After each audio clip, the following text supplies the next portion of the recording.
Hey everybody, what's going on? This is Caleb with devslopes.com, and in this video, we're going to connect some things to our view controller so that we can modify them, we can connect them to our view and update our view based on the data passed in from our model, which is really, really cool. We're going to tie it all together in this video. So go ahead and pull open your Xcode project, and you know what? Before we begin, I never once have used did receive memory warning. So I'm going to go ahead and just delete that and get rid of it. And you can also go ahead and delete this comment in view.did_load. We're not going to need that as well. And go into main.storyboard. So what we're going to do is we are basically going to just create an app that presents information about a certain Apple product that we are going to hard code into the project. So to display this data, I'm going to go ahead and basically pass in what's called a UI label. And a label is just a way of displaying static text, okay? And, well, I guess it's not static because it can be updated. It says static, but we can update the text property whenever we want. So let's go ahead and let's drag on a label. And you can see if you drag it on the main view, that will illuminate. If you drag it on the little subview, that will illuminate as well, okay? So we can just drag it on like so. And we can go ahead and center it there, and we can stretch it, make it look nice and pretty. Very, very cool. So I'm going to go ahead and actually copy and paste this a few times because each label is going to say something a little bit different. Go ahead and copy and paste it, drag it beneath, copy and paste. Don't really worry about the alignment for now. We're going to fix that in just a moment. And so now we have 5 labels. And to modify them, I'm going to go ahead and select all 5, select the attributes inspector, and I'm going to center the font, and I'm also going to change the font because I don't really like the system font that's provided by default, so you're going to learn how to do that too. Go ahead and click Text, click Font, Custom, Family, and then choose whatever font you want. I particularly like Avenir Next, and you'll see that in my other target topics. I use it all the time. Click Avenir Next.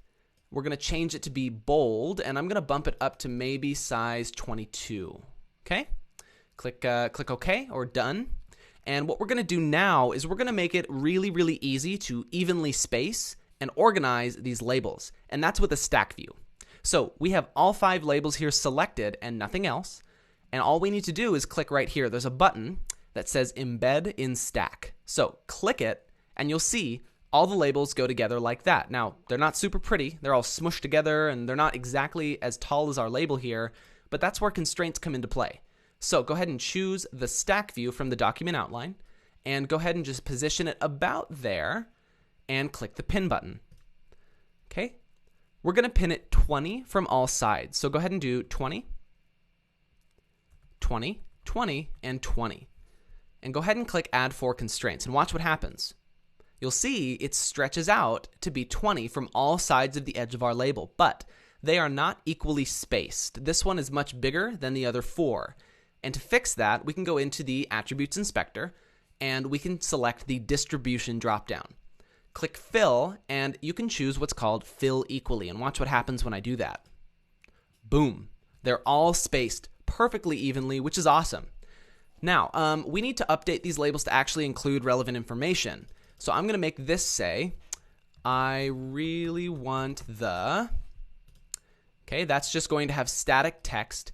This label is going to say the iPhone model. So I'm just going to leave that as static text. I really want the iPhone model in iPhone color. Okay, so that's where like the space gray or silver might go. And we'll say, and it costs, and we'll do $, iPhone, price.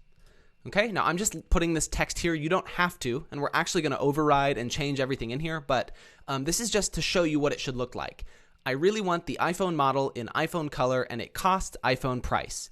Let's go ahead and build and run just to make sure our labels are in the right place, and then after we do that, we're going to go ahead and connect these so that the view controller can communicate with the view and pass in data from the model.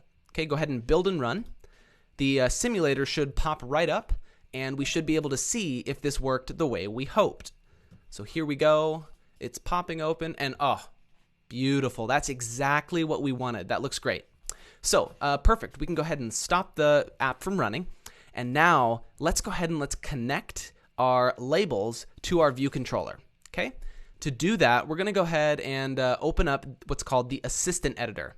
Okay, and it allows us to basically view relevant code files to a particular other file. So this main.storyboard connects to the controller.swift file.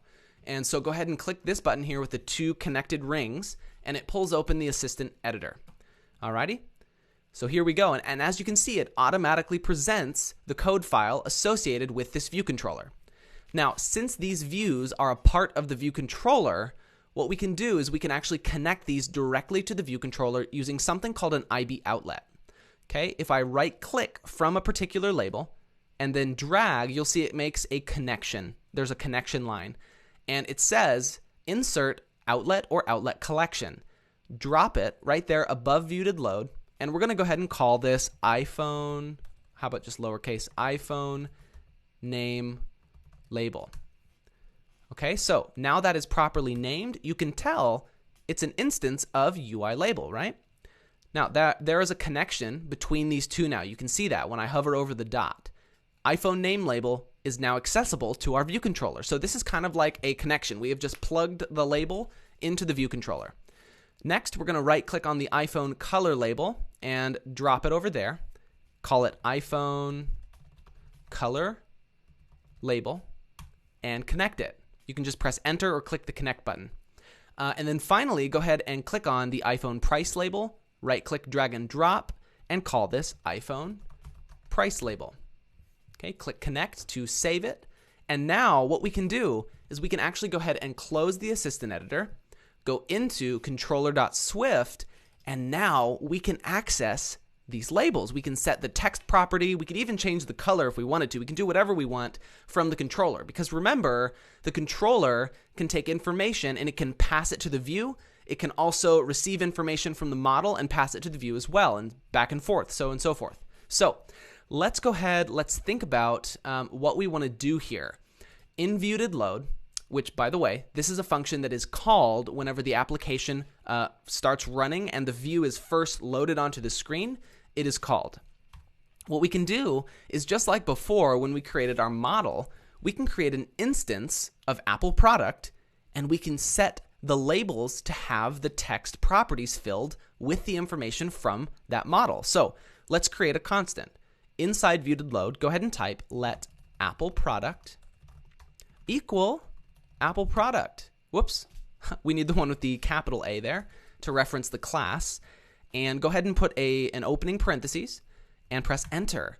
Now we can go ahead and give it a name just like before. iPhone 10. The color is going to be space gray, of course, in a string.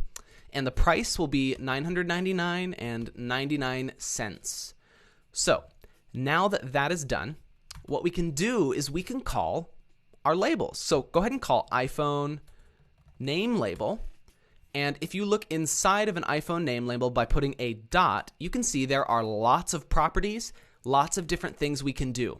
We can go ahead and set attributed text. We can set a baseline adjustment. We can set the font. We can set it to be either enabled or disabled. We can say, is it highlighted? Is there a highlighted text color? There are so many properties, but the one we care about right now is text. Okay, and let me go ahead and select that. The current text that is displayed by the label.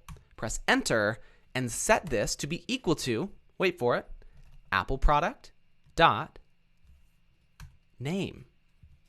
So we can take the information from our model and pass it to our view and present it using the view controller. How cool is that? Let's go ahead and set up the color and price label as well by typing iPhone color label dot text equals, and remember, if we look back at our storyboard, how is this set up? We have, I really want the iPhone model, so we can just include the name, iPhone X. But this label says in and then the color. So I really want the iPhone X in space gray. So we should put in the text here to reflect that. So go ahead and create a string, type in and a space. And now what we're going to do is called string encapsulation. We can take a value and we can encapsulate it in a string using this special syntax, / and then 2 parentheses. Inside the parentheses, we can pass in any parameter. It could be a number value, it could be a string value, it can be really anything. And we can convert it into a string, or at least the closest thing to a usable string value. So what we're going to do is we're going to go ahead and pass in Apple product dot color. And now this is going to print out in space gray. Pretty cool. Next, we have iPhone price label dot text. And remember, if we go in here, we just need to print out the iPhone price, but we need that $ in the front of it, right? So go ahead and go into the controller again, and we're going to go ahead and say equals, do another string, put a $, and we're going to encapsulate the value of our price. So go ahead and put a / and 2 parentheses and pass in Apple product dot price. And you'll notice that even though it's a double, okay, a number value, we can convert it into the text-based representation of that.